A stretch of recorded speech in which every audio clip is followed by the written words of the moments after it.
ആയിരക്കണക്കിന് നൂറ്റാണ്ടുകൾക്ക് മുൻപ് മറവ് ചെയ്യപ്പെട്ട ഈജിപ്ഷ്യൻ മമ്മികൾ ആർട്ടിഫിഷ്യൽ ഇന്റലിജൻസിന്റെ കാലത്തും നമ്മെ അത്ഭുതപ്പെടുത്തുന്നവയാണ്.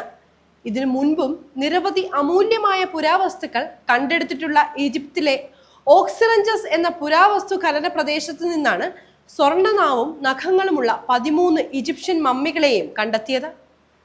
ഓക്സിറഞ്ചസ് പുരാതന ഈജിപ്തിലെ സമ്പന്നരുടെ ശ്മശാനമായിരുന്നെന്നാണ് കരുതപ്പെടുന്നത്. നേരത്തെ ഖനനം നടന്നുകൊണ്ടിരിക്കുന്ന ഭാഗത്ത് വീണ്ടും ഖനനം ആരംഭിച്ചപ്പോഴാണ് പുതിയ കണ്ടെത്തലുകൾ ഉണ്ടായത്.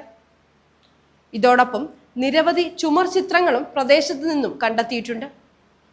കൂടാതെ ഇവിടെ ഡസൻ കണക്കിന് മമ്മികൾ സൂക്ഷിക്കുന്ന 3 അറകളുള്ള ഒരു ഹാളും കണ്ടെത്തി. ഇപ്പോൾ ലഭിച്ച മമ്മികൾ ടോളമൈക് കാലഘട്ടത്തിലേതാണെന്നാണ് പുരാവസ്തു ഗവേഷകർ പറയുന്നത്. ഏകദേശം BC 304 മുതൽ BC 30 വരെ പഴക്കമുള്ളതാണ് ഇവയെന്നും പറയപ്പെടുന്നു. ആ കാലഘട്ടത്തിൽ മഹാനായ അലക്സാണ്ടറിന്റെ ജനറൽമാരിൽ ഒരാളുടെ പിന്തുടർച്ചക്കാരാണ് ഈജിപ്ത് ഭരിച്ചിരുന്നതെന്ന് ഈജിപ്ഷ്യൻ ടൂറിസവും പുരാവസ്തു മന്ത്രാലയങ്ങളും ഒക്കെ പുറത്തിറക്കിയ പ്രസ്താവനകളിൽ നിന്നും വ്യക്തമാവുന്നു. ഇതേ പ്രദേശത്ത് നിന്നും പുരാവസ്തു ഗവേഷകർക്ക് നേരത്തെ 16 സ്വർണ്ണ നാവുകൾ ലഭിച്ചിരുന്നു. ഓക്സിറിഞ്ചസിലെ സ്പാനിഷ് ഈജിപ്ഷ്യൻ പുരാവസ്തു ദൗത്യ സംഘമാണ് പുതിയ കണ്ടെത്തലിന് പിന്നിലും. ഈജിപ്തുകാർ തങ്ങളുടെ വിശ്വാസവുമായി ബന്ധപ്പെട്ടാണ് സ്വർണ്ണ നാവോടുകൂടി മമ്മികളെ അടക്കം ചെയ്തിരുന്നത്. സ്വർണം ദൈവങ്ങളുടെ മാംസമാണെന്നായിരുന്നു ഈജിപ്തുകാർ കരുതിയിരുന്നത്.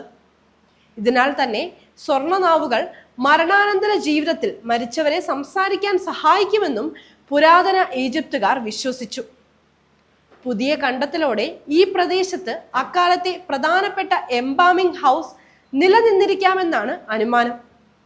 ഒപ്പം ഇവിടെയുള്ള മൃതദേഹങ്ങൾ ക്ഷേത്രവുമായും പ്രദേശത്ത് വ്യാപിച്ചിരുന്ന മൃഗ ആരാധനകളുമായും അക്കാലത്ത് ബന്ധം പുലർത്തിയിരുന്ന ഉയർന്ന വരേണ്യ വർഗത്തിൻ്റെതായിരിക്കാമെന്നുമാണ് പുരാവസ്തു ഗവേഷകർ അനുമാനിക്കുന്നത്.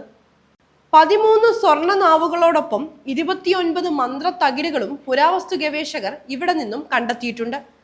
ചില മന്ത്രത്തകിടുകൾ വണ്ടുകളുടെ ആകൃതിയിലാണ്. പുരാതന ഈജിപ്തുകാർ വണ്ടുകളെ ആകാശത്തിലൂടെയുള്ള സൂര്യന്റെ ചലനവുമായി ബന്ധപ്പെടുത്തിയിരുന്നു. ഒപ്പം ഹോറസ്, തോത്ത്, ഐസിസ് എന്നിങ്ങനെയുള്ള ഈജിപ്ഷ്യൻ ദേവതകളുടെ ആകൃതിയിലാണ് മറ്റ് മന്ത്രത്തകിടുകൾ നിർമ്മിച്ചിരിക്കുന്നത്. ചിലത് ഒന്നിലധികം ദേവതകളെ കൂട്ടിച്ചേർത്ത് നിർമ്മിച്ചവയാണ്. ഇതോടൊപ്പം ചില ചുവർ ചിത്രങ്ങളും കണ്ടെത്തിയിട്ടുണ്ട്.